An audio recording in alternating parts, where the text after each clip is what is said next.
Go. All right, good evening, everyone. I have 5:31 and I'd like to call to order the special meeting of the City of College Place City Council. Will the clerk please take roll call? Yes. Councilmember Bobbitt. Present. Councilmember Cleveland has requested to be excused today. Councilmember Peterson. Present. Councilmember Nyhagen. Present. Councilmember Selby. Present. Councilmember Sherman. Present. Councilmember Trope. Present. So we do have a quorum. We also have City Administrator Mike Rizzatello, Finance Director Brian Carlton, City Engineer Robert Gordon, Fire Chief David Winter, myself, and Deputy Clerk Holm. Great, good evening, everyone. Welcome back, Mike. Yeah, thanks. All right, will you all please join me in the Pledge of Allegiance? I pledge allegiance To the flag to the States of America, to the republic, for which it stands, one nation, nation, under God, indivisible, indivisible, with liberty and justice for all. Great, thank you. Councilwoman Nyhagen, would you please start us off with a few words? Yes. Let's bow our heads. Our dear Heavenly Father, in the midst of all the turmoil that our world is going through, we're thankful that we can come and do the business of College Place tonight. Give us the directions you want and help us to go according to your will. We thank you for our mayor, and we thank you so very much for those that work for our city. We appreciate them so much, and thank you for loving us. In Jesus' name I ask, amen. Wonderful, thank you. So there's one action item on the agenda for today's meeting. It is the acceptance of the USDA RDSW sewer grant offer. Mr. Carlton and Mr. Rizzatello will be presenting and sharing the information with us.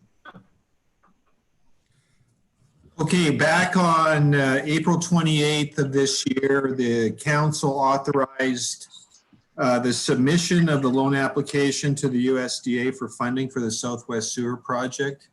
Just yesterday, we received the documents to approve our submission, and I'm bringing that forward for formal approval tonight. The great news is that USDA came back with a 55% grant on the total, a loan portion of $2.838 million and a grant portion of $3.326 million. So that's great news for our project. And it basically sets up a full funding of the project. There is an attachment that if you could open that up, we'll just go through the funding on that project as it sits right now. Whoops.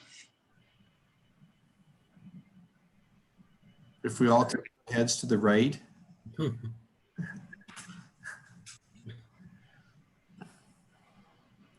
It's upside down. One moment, I will get it for you. I Thank apologize.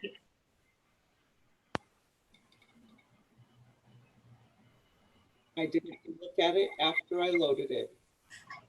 Heather, you're making me dizzy. It's upside down. I can read it now, though. Can you read it?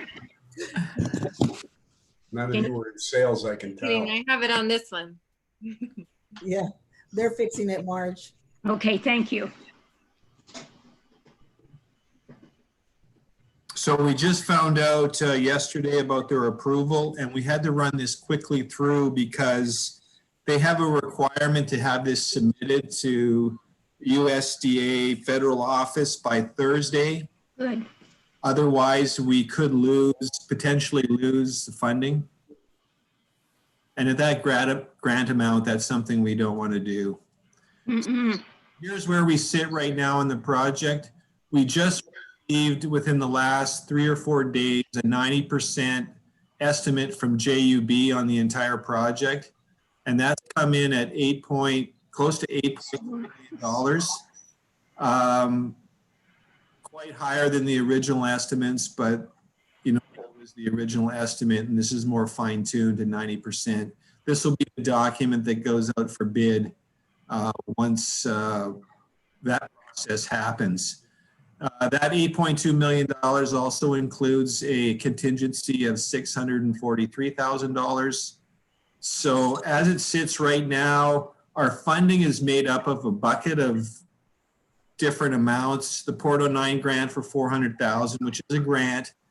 We have the Department of Ecology has approved the design. That is $483,200, of which 50% is grant. We have, based on the requirements of USDA, there is some money required from the city. It's sort of like, so we have skin in the game. So they're requiring us to put in $516,000. And in my conversations with USDA, that cannot be loaned money.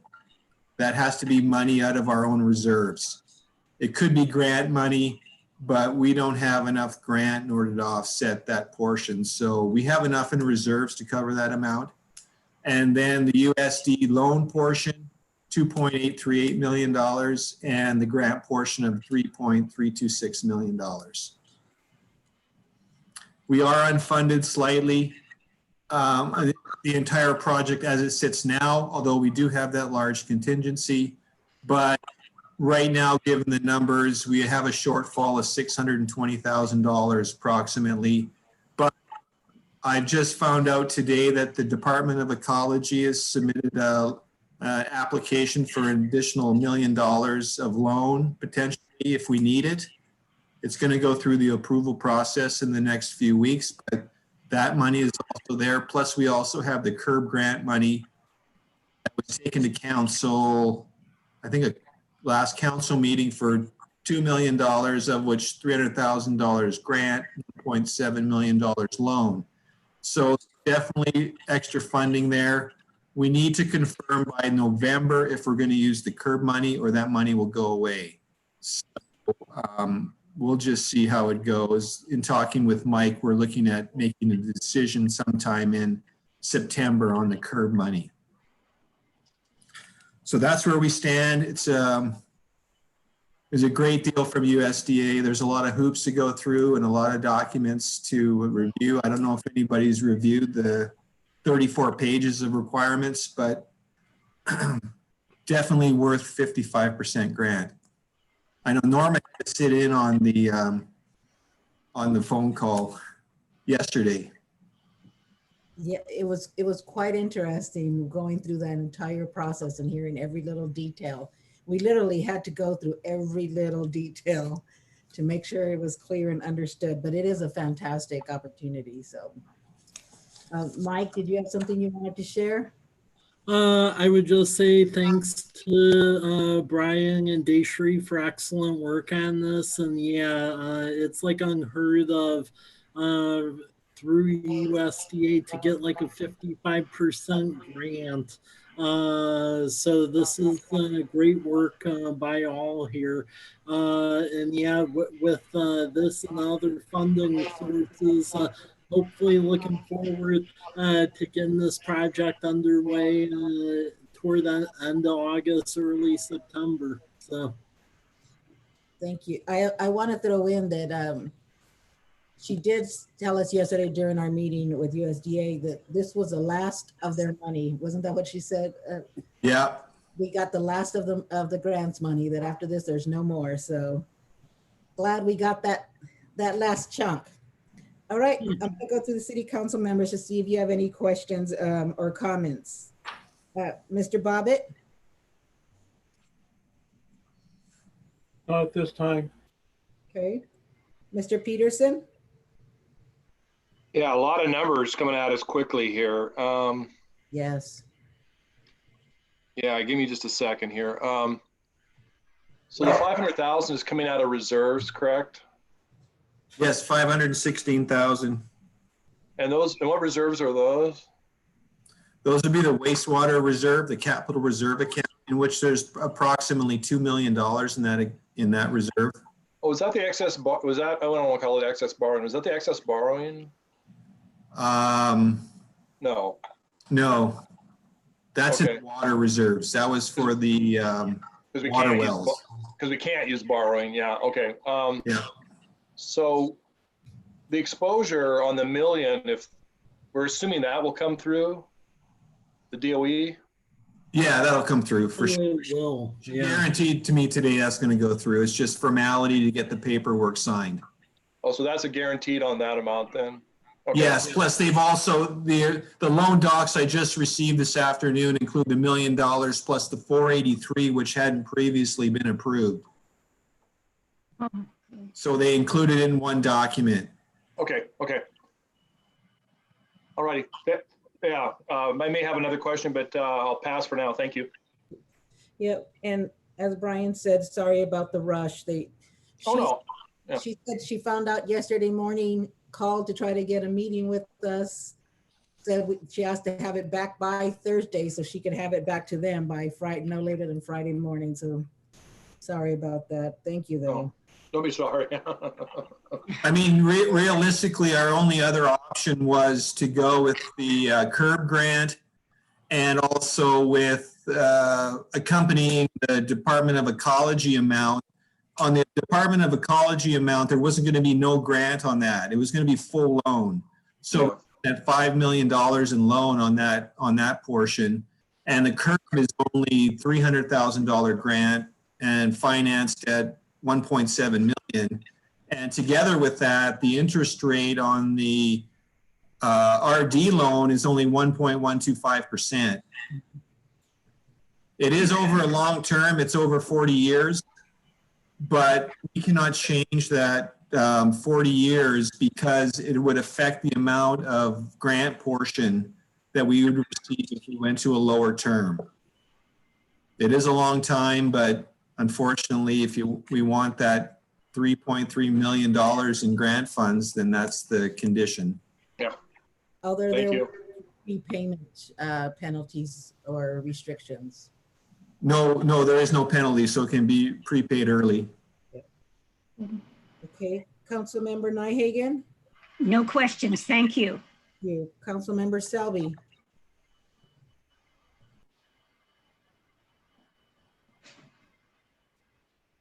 No questions.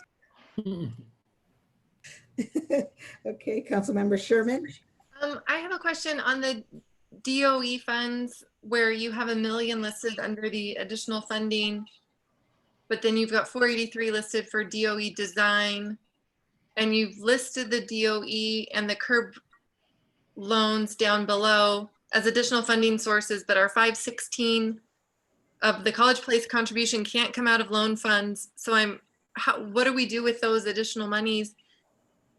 If we don't use them, they'll go away. And is that okay, or are we looking?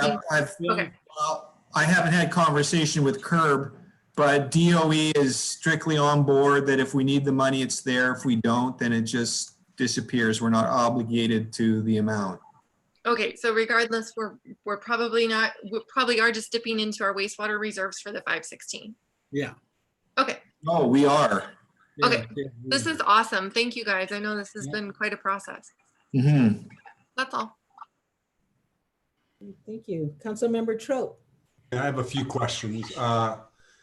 So the project estimated cost includes the contingency fee. So since this is still out for bid, there's a good chance we're going to come in at that 7.5 area. Is that fair? I don't know, Mike, you have a comment on that?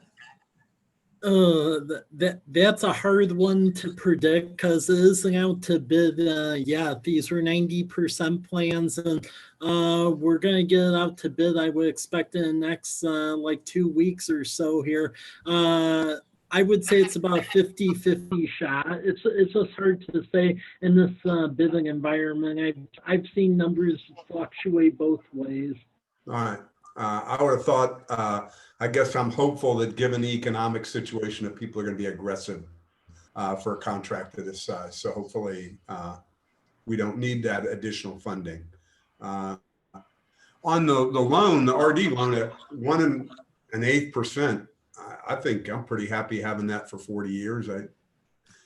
You guys aren't, I'd be happy to take it. Which raised another question. We talked earlier in the year, I'm hoping before the budget comes that we can do a review in maybe one of these meetings about our leverage position, you know, our debt position. If that's possible.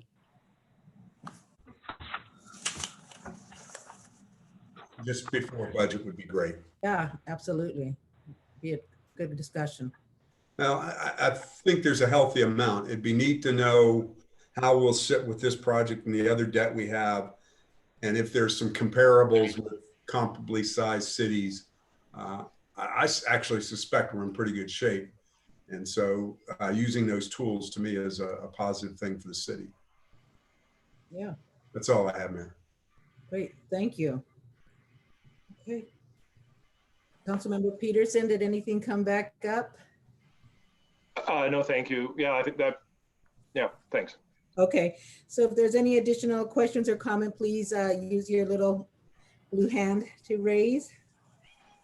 We don't have the little hand thing today, or I don't.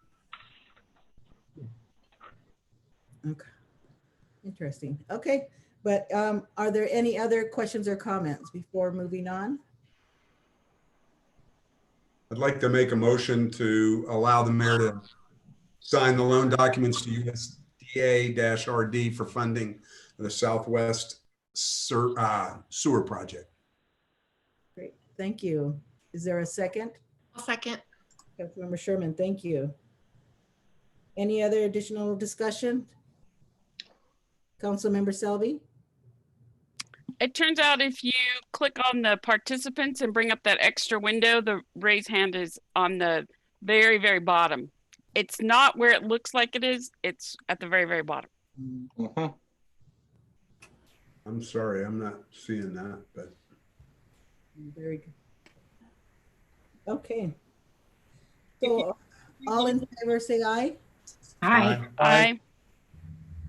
All opposed? Oh, great. Okay, hearing none, the ayes have it. The motion is passed. Thank you very much. Thank you. This is great.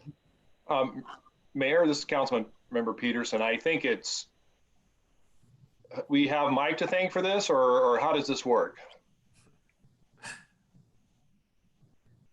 Well, we always have Mike to thank for it, He's the initiator. but then he, No, Mike was deflecting there earlier, and I know that you all were involved and you're all very capable. I just, and I know I'm speaking for myself and I'm guessing the others. Thank you so much. I really appreciate it. And the city appreciates this, and future generations, thank you.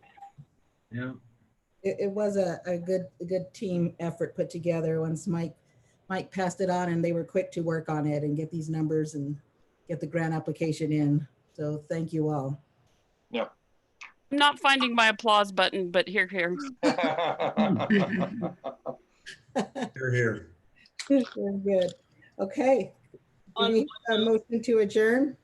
I just wanted to make one note that if for some reason you don't have your raise hand button available, you can always physically just raise your hand in the camera. Great, thank you. Okay, all right. Do we have a motion to adjourn the special meeting? So moved, Councilmember Peterson.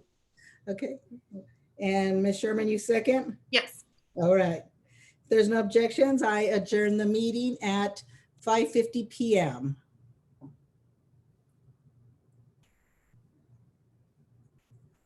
Okay, moving on. I now call to order the workshop of the City of College Place City Council. Will the clerk please verify quorum?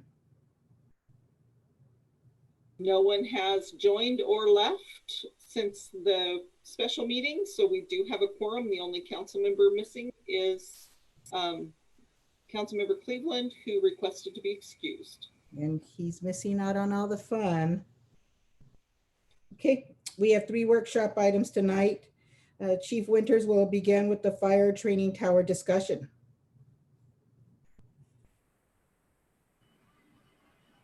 Good evening. Good evening. Good evening. Before I begin my discussion, I wanted you guys to be aware that it is hot out there. It is fire season, and Thursday we are expecting up to 50-mile-an-hour winds and dry lightning. So think of us when we're out there fighting those fires. We'd appreciate any thoughts or prayers you might have.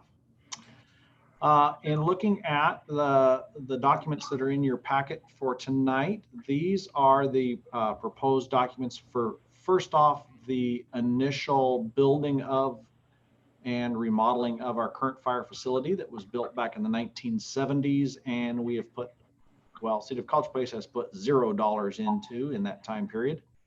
And the City of Walla Walla has limped through a little bit with some of their fixes.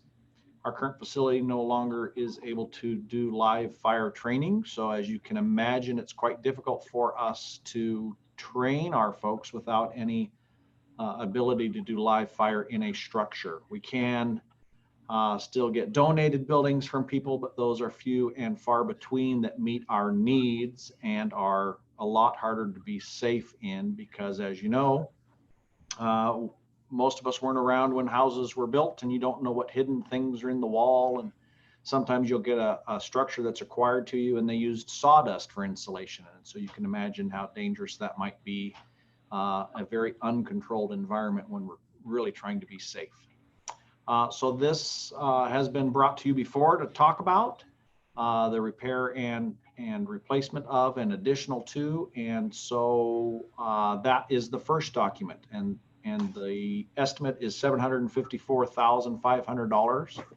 Our share would be 1/3 of that. The 3 entities decided to split that 3 ways so that we all had an equal share in that. And Fire District 4 has graciously agreed to upfront that money and allow us to make installment payments on that so we don't have to come up with our full share year 1. They will charge us some interest, and the document explains how that interest rate has come to fruition and all those types of things. The second document before you is a document about how we would pay for ongoing maintenance. Just as you may own a house doesn't mean you never have to put a roof on it or fix the air conditioning or anything like that. And so it explains how yearly costs would be allocated between the 3 departments for maintenance, how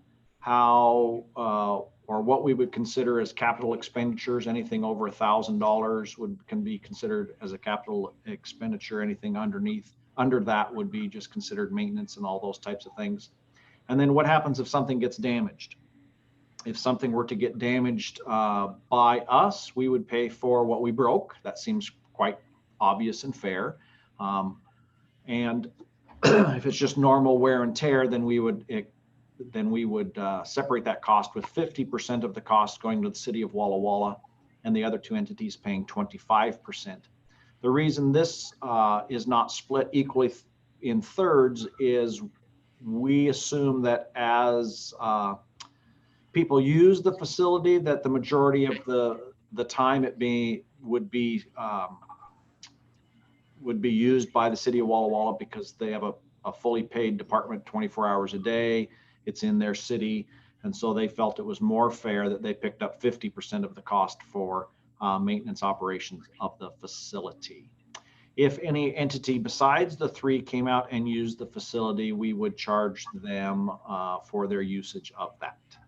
I'm happy to answer any questions. Okay, Councilmember Trope.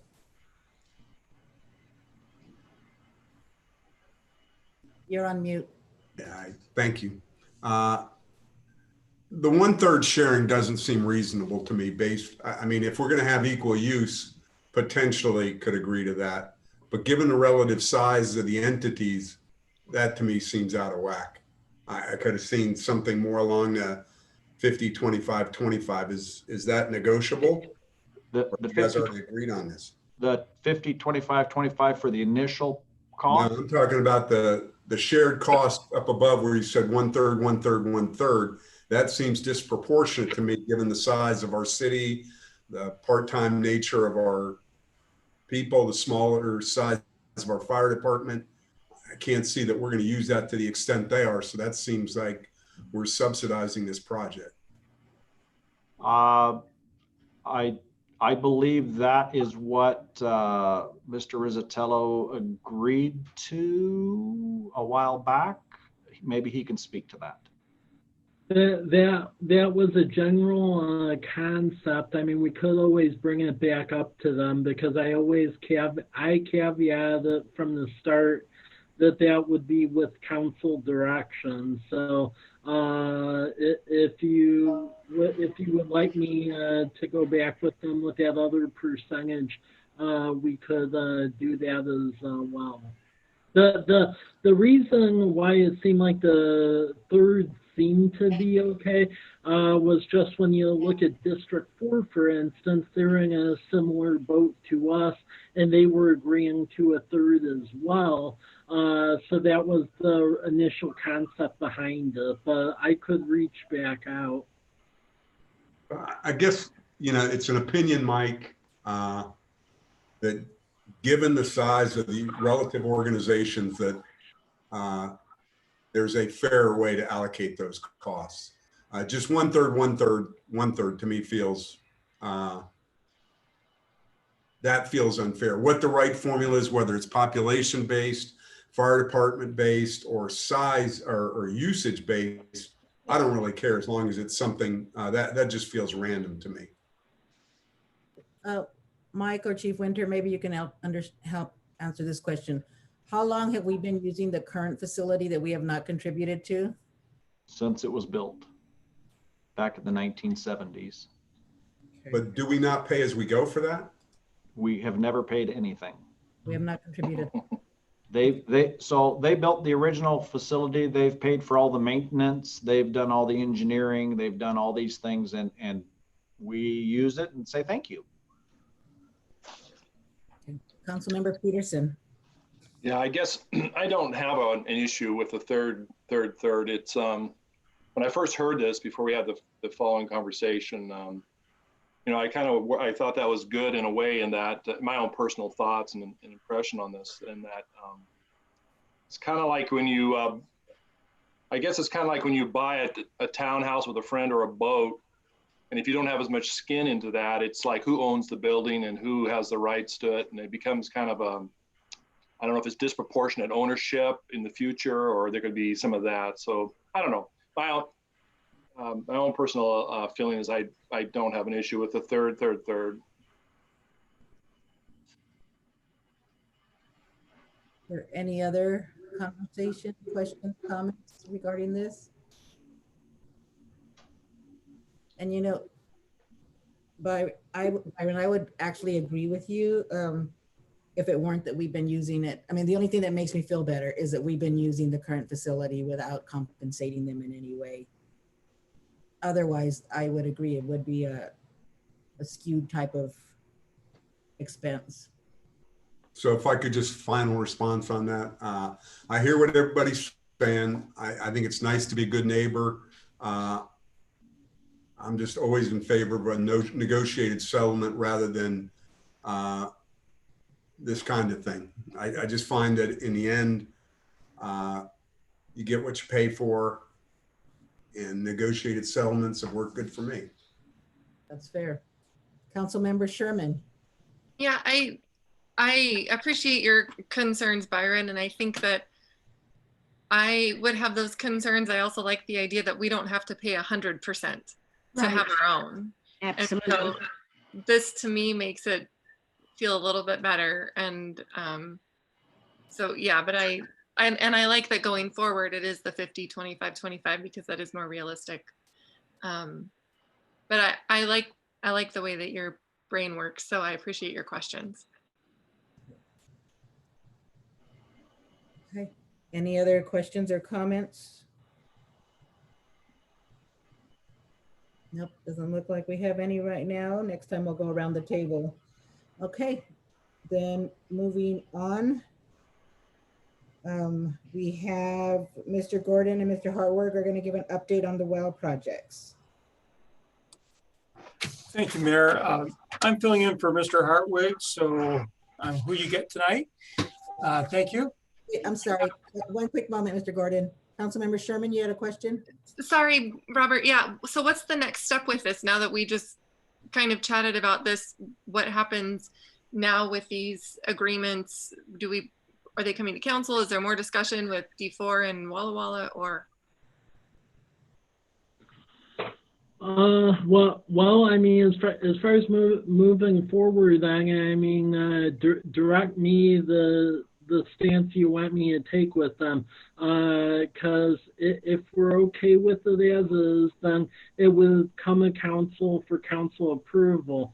If you all aren't, then I would need to have that dialogue with FOR and City of Walla Walla and see if we can get a leveraged settlement with it. Again, the reason that I thought the third was okay was a combination of District 4 also agreeing to it, plus we haven't been paying it all into the City of Walla Walla fire training facility either.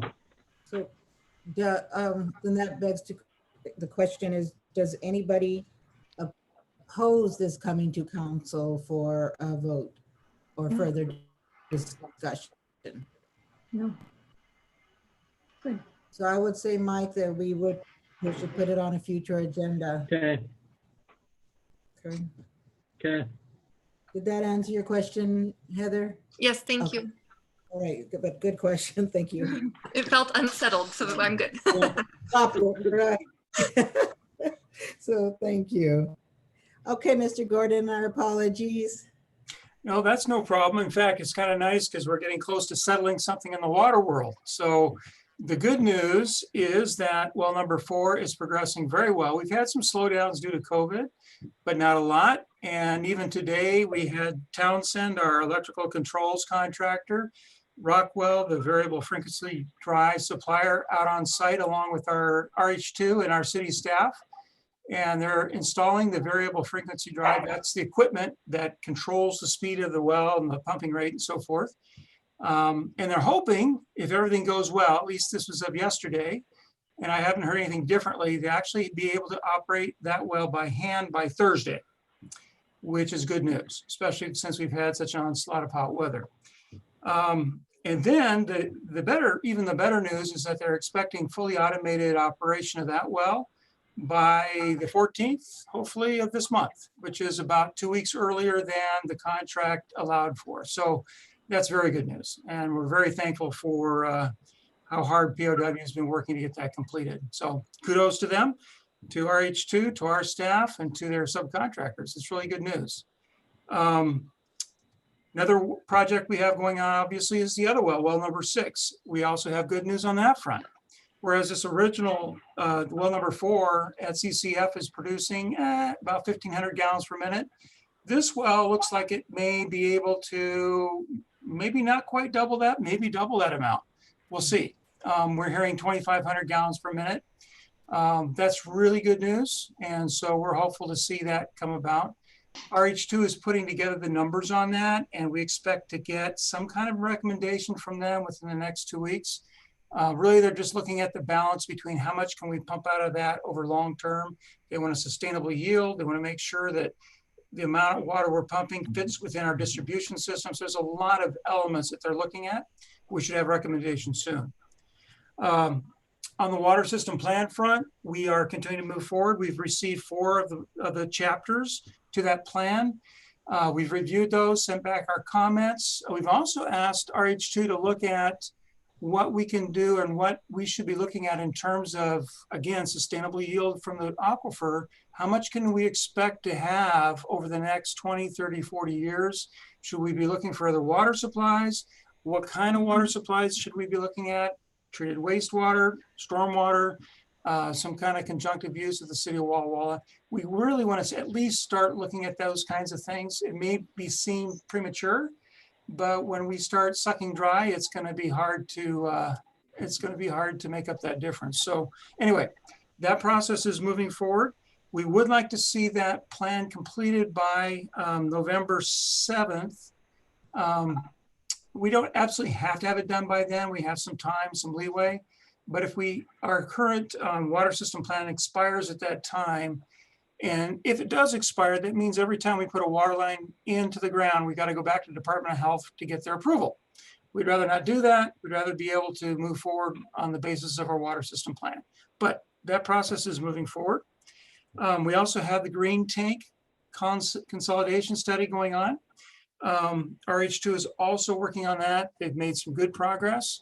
They've put their data into the water system model that they're already developing for our plan. And we're hoping to get some feedback from them within the next week or two. Again, moving forward.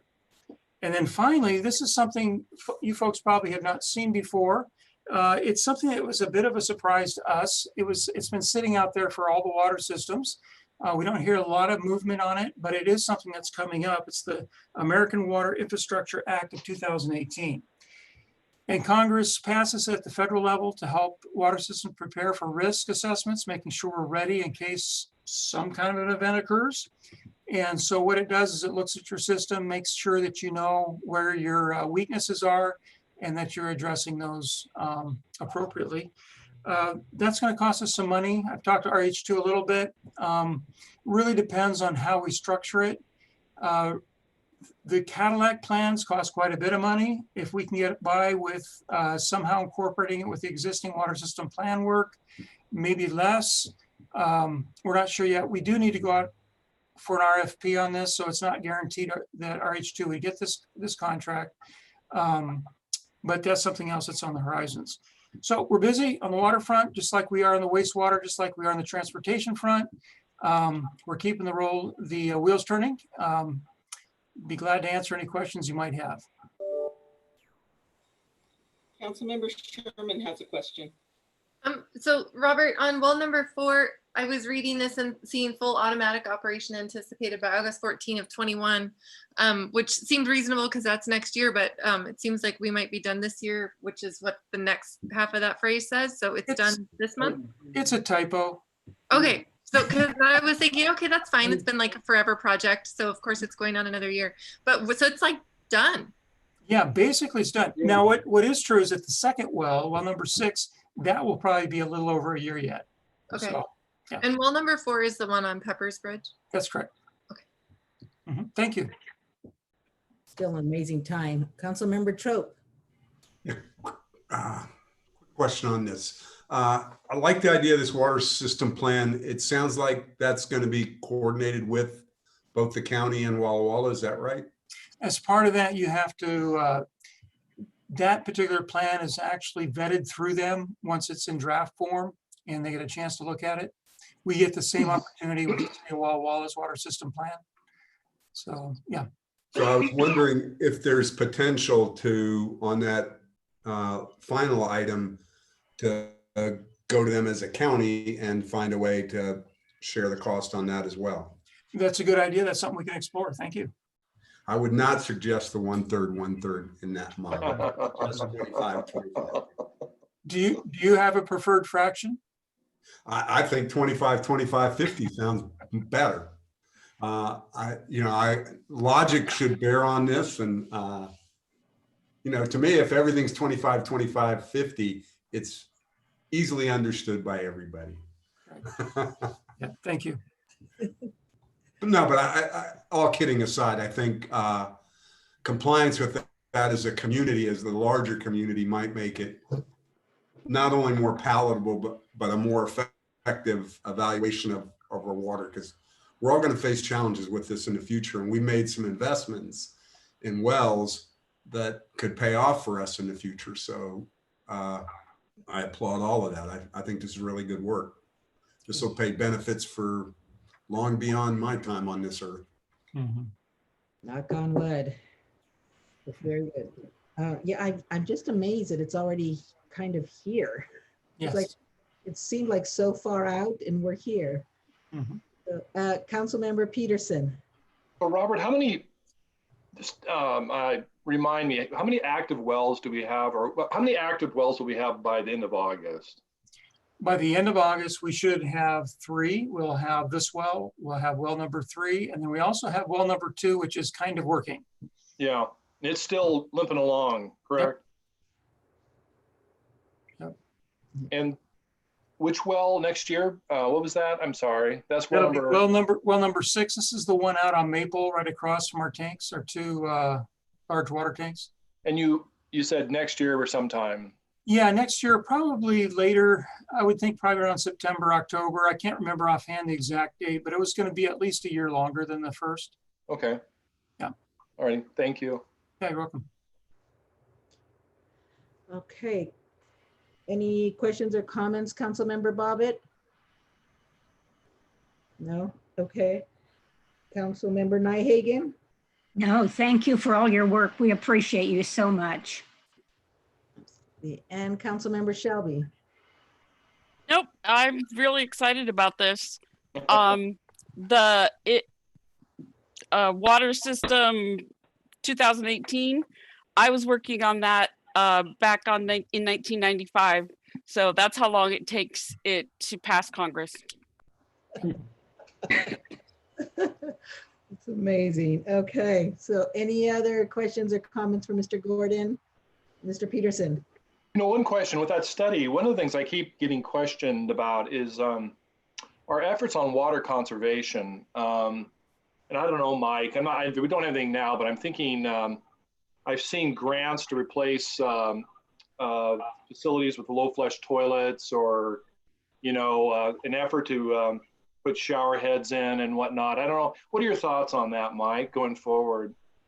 That is something that I have thought about doing. The key thing in the communities that do that, though, they build that into the utility rate structure. So like City of Pullman, for instance, they have the low flow toilet rebate, they have zero escape, all sorts of things.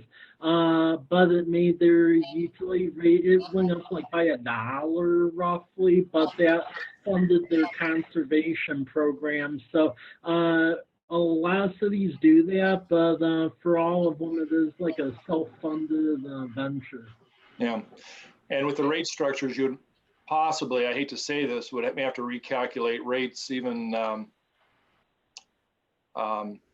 because water does bring in revenue. Yeah. And but also they're good for the aquifer, what we were referring to previously also. So yeah, anyway, thank you, Mike. Yep. All right, if there are no further questions or comments, we're going to move on to the next item, which is Mr. Carlton.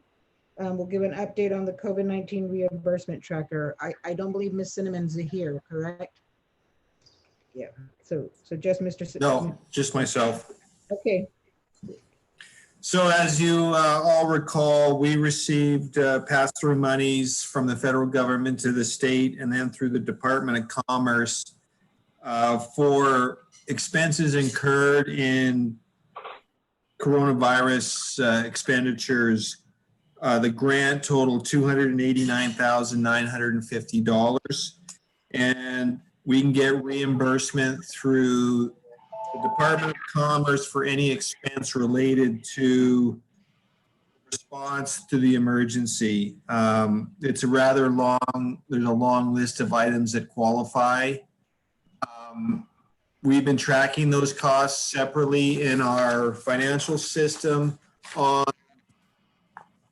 July 14th, we submitted a reimbursement to the Department of Commerce for $121,000, a little over $121,000. And you can see in that list, there's the breakdown of items that we've identified as COVID-related expenditures.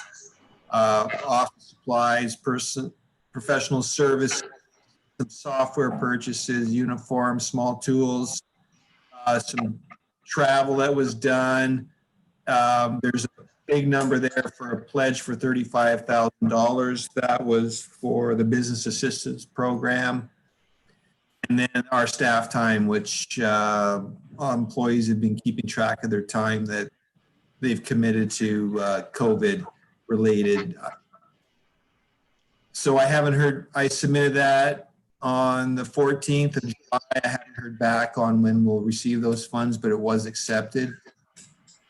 Since that time, we've incurred additional expenditures, and I've listed some of those that have actually been paid. So there was an additional $6,600 in operating supplies. And sort of the things we're looking at in the operating supplies are masks and cleaning supplies and hand sterilizers, that sort of stuff. And then we have additional costs that we've committed so far but haven't been paid yet. That includes the outdoor furniture for just over 17, some additional operating supplies. One of the areas that we're taking advantage of the program is to improve our remote working and ordering 8 laptops. That's an acceptable expenditure. We have our iWork software. Then we have our BMAC assistance program for $20,000, in which we're going to give assistance to people who can't pay their utility bills or their rent. And that's a program we're going to bring to council to approve that contract in the next council meeting. There was that wastewater treatment plant repair for $40,000 that we can claim. And there's a few other additional expenditures. That additional amount is $112,000 for a total incurred to date of just over $243,000, leaving us about $47,000 in additional expenditures we can submit. Those we have until the end of October to incur expenditures and get them submitted to Department of Commerce. That's where we stand. Any questions? Thank you, Mr. Carlton. Do we have any questions or comments regarding that? Councilmember Peterson? Thank you so much for tracking those. You guys were proactive in this. This is typically with a business, this is something that after the fact, you spend days going back and trying to remember what happened and where it was charged. And thank you so much for keeping on top of this. I appreciate it. Councilmember Sherman?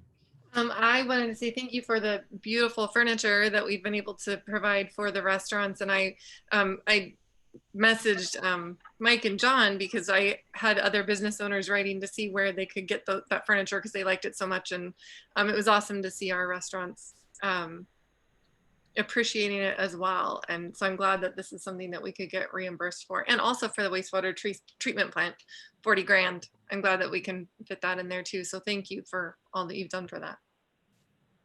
The outdoor furniture does look lovely. Yep. It's fun passing by and seeing the bright blue and makes you smile. Yeah. Sure, right? So any other questions or comments? All right. Seeing none, is there any other business for the good of the order? None. All right. All right. So do we have a motion to adjourn? So moved. All right. Do we have a second? Second. All right. Thank you, Mr. Trouble. I think everybody else wants to stay and hang around for a while.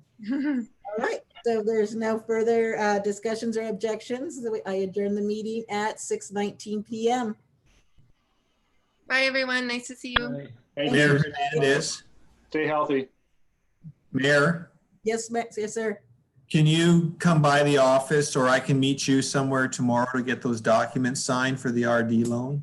Yeah. What time are you in the office tomorrow? I get in about 6 o'clock. I'll be there around 8:30. 8:30? All right. I'll be there. Okay. I'll be by. All right. Good evening, everybody. Bye-bye. Bye. Bye.